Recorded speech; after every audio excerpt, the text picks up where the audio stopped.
আম গাছতলায় কুমারেশ ঘোষ। বৈশাখের দুপুর, অসহ্য গরম, তবে হাওয়া চলে এই যা রক্ষে। এই হাওয়া খাওয়ার কানুন আছে। সে কায়দা কানুন জানা না থাকলে ওই আগুনে হাওয়া খাওয়া চাইতে না খাওয়াই বেশি আরামের। বরং ঘরের দরজা জানলা বন্ধ করে কাপড়টাকে যথাসম্ভব উপরে উঠিয়ে এবং ওপর থেকে নিচে নামিয়ে ভিজে ন্যাকড়ায় মোছা মেঝে গড়াগড়ি দাও। আর সঙ্গত থাকলে একখানি বিজলি পাখা ঘরে বসিয়ে খুলে দাও। দরকার নেই ভগবানের দেওয়া হাওয়া খাওয়া। সিইএসসিকে পয়সা দেওয়া ঢের ভালো।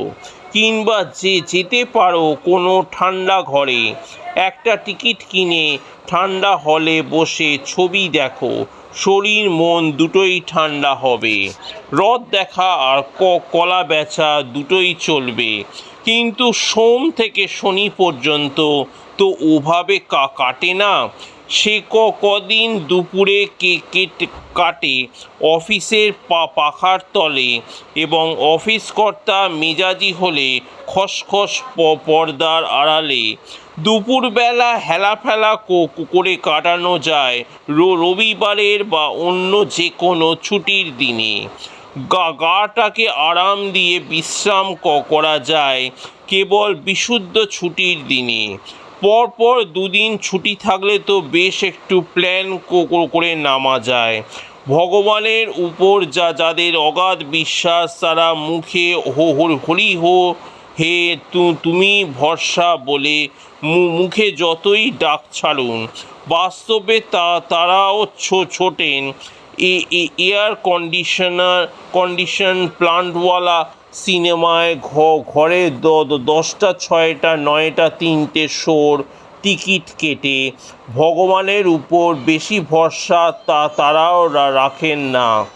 সেদিন এক দুপুরে গরমের হাত থেকে বাঁচতে আশ্রয় নিলাম এক বাগানে। গরমকাল, আমের বাগান, সহজেই অনুমেয় আম বাগান যখন, নিশ্চয়ই কর্নওয়ালিস স্ট্রিট নয়, গোটা শ্যামবাজারও নয়। শহরের বাইরে ছোট লাইন অনেক স্টেশন পড়ে। সেখানে আমার এক জানা লোকের বাগান বাড়ি। সেই বাগানে আম গাছের তলায় আশ্রয় নিলাম। গাছের তলায় দাঁড়িয়ে মানে নিঃস্ব হওয়া। আমি ফলন্ত আম গাছের তলায় এসে দাঁড়িয়ে না থেকে যত শীঘ্র সম্ভব একটা মাদুর আর বালিশ জোগাড় করে একটু পরিষ্কার জায়গায় বিছিয়ে বসলাম। ভগবান বাতাস করতে বসলেন, হাত পাকা দিয়ে নয়, তার অদৃশ্য পাখনা দিয়ে। আমার চোখের ওপর ঝুলতে লাগলো অজস্র আমের গুটি। মন ভরে গেল। আমি বিশ্বপতির অতিথি। আমি নিঃস্ব নই, নিঃসঙ্গ নই।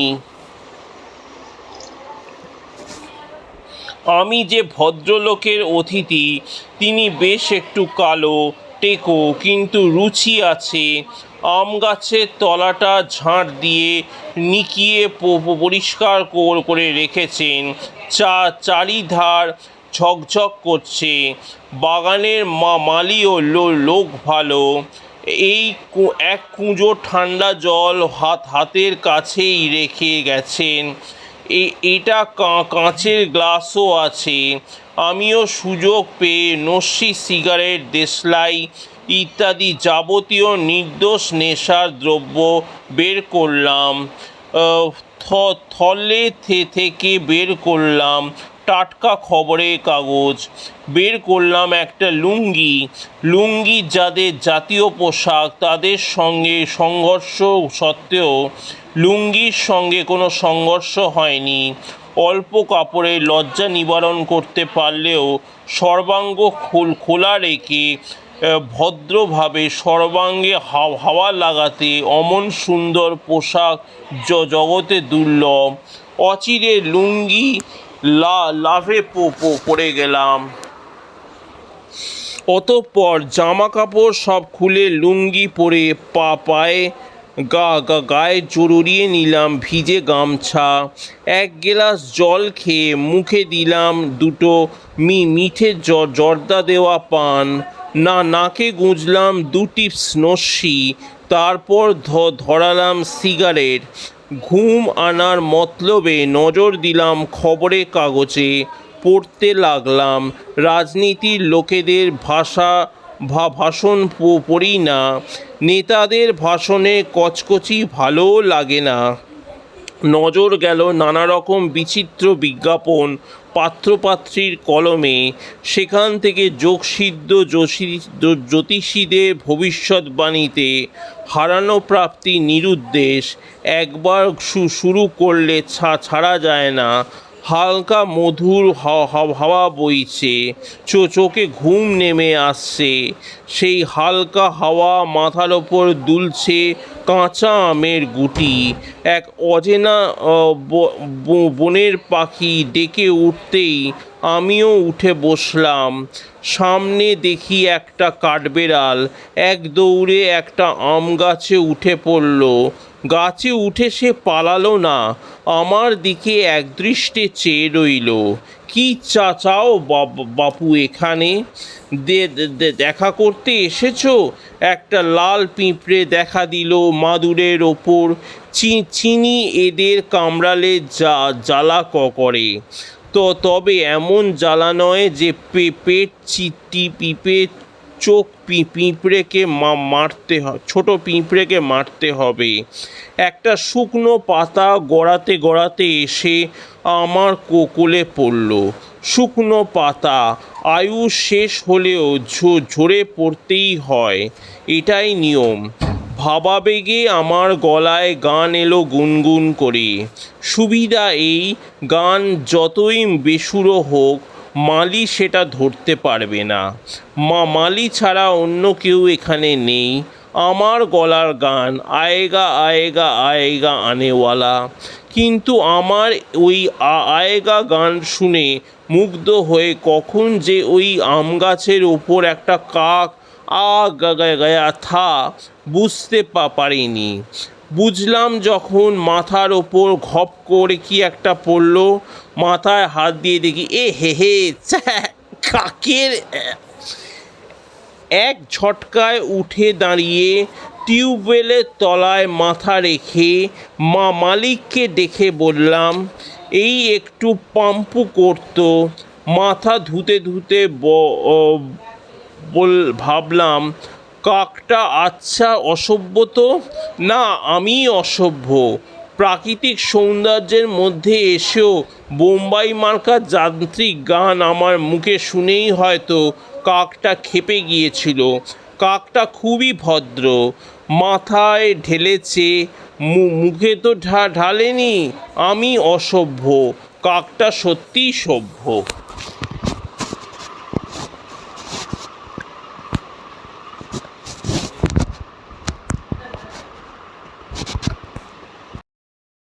উঠতি গুন্ডা। আপনারা তাহাদের দেখিয়াছেন, নিশ্চয়ই দেখিয়াছেন। কতদিন কতবার তাহাদের দেখিয়াছেন, কি মনে পড়িতেছে না? কোথায় দেখিয়াছেন, কখন দেখিয়াছেন? আচ্ছা, একটু খুলিয়া বলি, সব কথা নিশ্চয়ই মনে পড়িবে।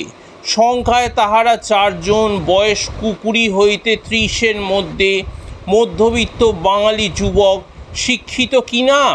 অবশ্যই শিক্ষিত, নইলে বই লেখে কিভাবে? হ্যাঁ, ঠিক ধরিয়াছেন, তাহারা বাঙালি সাহিত্যিক। 4 জনেই কি না? হ্যাঁ, আগাগোড়া 4 জনই সাহিত্যিক, একেবারে একগন্ডা সাহিত্যিক। আর একটু তথ্য সরবরাহ করিব কি? একজন বেশ হৃষ্টপুষ্ট, জামা খুলিলে গুন্ডা, জামা পরিলে ভদ্রলোক, তার ওপরে গলায় একখানি চাদর লইলে পাক্কা সাহিত্যিক। যে কোনো মহতী সভায় সভাপতির আসনে বসাইয়া দেওয়া যায়। চোখে সোনার চশমা, মাথায় টাক, মুখে হাসি। আর 3 জনের চেহারায় বেশভূষা অল্পবিস্তর পূর্বোক্ত ছাঁচের মতোই পড়ে। তবে কাহারও চশমা আছে, কাহারও নাই, কাহারও হাতে হাতঘড়ি, কাহারও হাতে ব্যাগ, কাহারও ঘাড়ে ঝুলি, এই রকম ছোটোখাটো দু চারিটি প্রভেদ অবশ্যই আছে। তাছাড়া রজকের আলস্য অধ্যবসায়ের ফলেই পোশাকের রঙের এদিক ওদিক কখনো কখনো যে হয় না এমন নয়। কি আশ্চর্য! এমন প্রশ্ন নাকি বাঙালি ও বয়স্কদের সম্বন্ধে করিতে নাই। কোথায় দেখিয়াছেন, কবে দেখিয়াছেন, অথচ চোখের মস্তকে ভক্ষণ করিয়া না থাকিলে কিংবা অন্য কোনো রমণীর সঙ্গে চক্ষুদ্বয় আরক্ত করিয়া না রাখিলে অবশ্যই দেখিতে পাইয়াছেন। কোথায়? যেখানে বাংলাদেশের অর্ধেক লোককে প্রত্যহ দেখিতে পাওয়া যায়, সেই কলেজ স্ট্রিট ও হ্যারিসন রোডের চৌমোড়ে। কখন? সেই যখন কলেজের ছুটি হয়, আপিসের ছুটি হয়, পুষ্টিতর যাত্রী প্রবাহে নগরী শিরাধমনী স্ফীত হয়ে ওঠে, সেই বেলা 4টে হইতে 6টার মধ্যে। তাহারা সেখানে কি করে? মশাই, এ প্রশ্নের উত্তর দান আমার ক্ষমতার অতীত। তাহারা যে সাহিত্যিক, নারী বাঙালি ও সাহিত্যিকদের মনস্তত্ত্ব বাঁধা পথে চলে না, নিশ্চয়ই জানেন। তবে পরবর্তীকালে পুলিশ কোর্টে প্রকাশ পাইয়াছিল, তাহা বলিতে পারি। বেশ জমিয়া উঠিতেছে না, দেখিতেছেন তো? ঘটনার মধ্যে পুলিশ কোর্ট যখন আসে, আপনি যদি তাহাদের লক্ষ্য করিয়া থাকেন, তাহা হইলে আরও জন্দুই লোককে লক্ষ্য করিয়াছেন। সাহিত্যিক গোষ্ঠী অদূরেই দাঁড়াইয়া থাকে, তাহারা যেন প্রেসিডেন্সি কলেজের রেলিংয়ের গবেষণাই তাহাদের উদ্দেশ্য। কিন্তু চক্ষুতত্ত্বে বিশেষত্ব স্বীকার করিবেন ভদ্রবেশী 4জনই সাহিত্যিক। গল্পের নাম ছবি। এই কাহিনী যে সময়ে তখনই ব্রহ্মদেশ ইংরেজের অধীনে আসে নাই, তখনও তাহার নিজের রাজধানী ছিল, পাত্রমিত্র ছিল, সৈন্য সামন্ত ছিল। তখন পর্যন্ত তাহারা নিজেদের দেশ নিজেরাই শাসন করিত। মান্দারে রাজধানী, কিন্তু রাজবংশের অনেকেই দেশের বিভিন্ন শহরে গিয়া বসবাস করিতেন। এমনি বোধ হয় একজন কেহ বহুকাল পূর্বে পেগুর ক্রোশ 5 দক্ষিণে ইমেদিন গ্রামে আসিয়া বাস করিয়াছিলেন। তাদের প্রচণ্ড অট্টালিকা, প্রকাণ্ড বাগান, বিস্তর টাকা কড়ি, মস্ত জমিদারি, এই সকলের মালিক তিনি একদিন তার পরকালের ডাক পড়িল। তখন বন্ধুকে ডাকিয়া কহিলেন, বোকা, ইচ্ছে ছিল তোমার ছেলের সঙ্গে আমার মেয়ের বিবাহ দিয়া যাইব, কিন্তু সে সময় হইল না। মাস হয়ে রইল, তাহাকে দেখিও। ইহার বেশি বলার তিনি প্রয়োজন দেখিলেন না। বোকা তার ছেলেবেলার বন্ধু। একদিন তাহার অনেক টাকার সম্পত্তি ছিল, শুধু মফার মন্দির গড়াইয়া আর ভিক্ষুক খাওয়াইয়া আজ কেবল সে সর্বশান্ত নয়, ঋণগ্রস্ত। তথাপি এই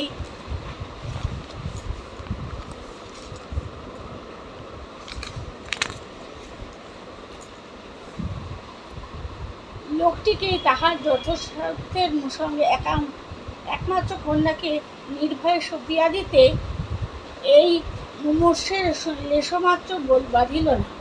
বন্ধুকে চিনিয়া এইবার এত বড় সুযোগে তিনি এ জীবনে পাইছিলেন, কিন্তু এ দায়িত্ব অধিক দিন বহন করিতে পারিতেন না। তাহারও এক ওপারের শাসন আসিয়া পড়িল, এবং সেই মহামান্য পরোয়া মাথায় করিয়া বৃদ্ধ বৎসর না ঘুরিয়া যেখানের ভয় সেখানেই ফেলিয়া রাখিয়া অজানার দিকে পড়িয়া দিলেন। এই ধনমান্ত্র দরিদ্র লোকটির গ্রাম লোক যত ভালোবাসিত, শ্রদ্ধা ভক্তি করিত, তেমনি প্রচণ্ড আগ্রহ তাহারা ইহার মৃত্যুশোকও শুরু করিল। বেকার মৃত্যুদেহ মাল্যচন্দনে সজ্জিত হইয়া পালঙ্কে শয়ন হইলে এবং নিচে খেলাধুলা, নৃত্যগীত ও আহার বিহারের স্রোত রাত্রিদিন আরাম বাহিত লাগিল। মনে হইল ইহার বুঝি আর শেষ হইবে না।